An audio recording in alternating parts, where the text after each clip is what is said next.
Hi, received a question from William regarding the Amtech block plane, which is stock code C3000.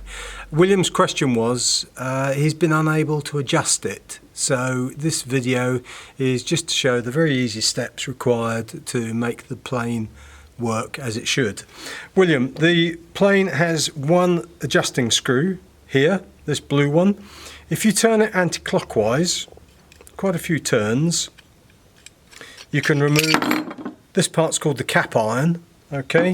Now the blade can come out. So assuming that you've sharpened the iron, and you can see here, there's the cutting angle on the edge, and here is the back angle, which is left how it leaves the factory.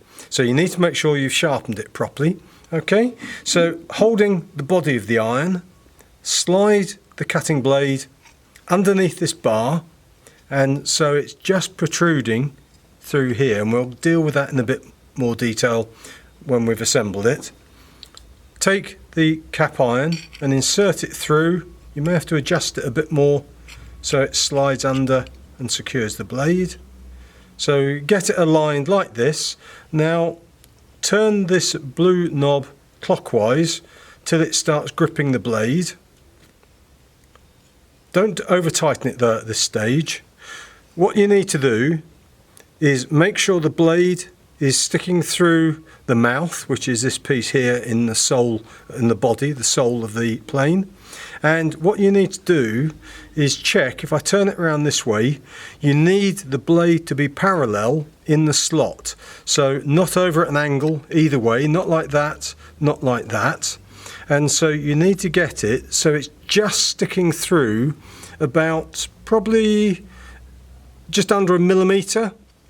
So you can just gently adjust by moving this part of the iron either way until it's most important thing is that it's parallel, and you only want a small amount of blade sticking out.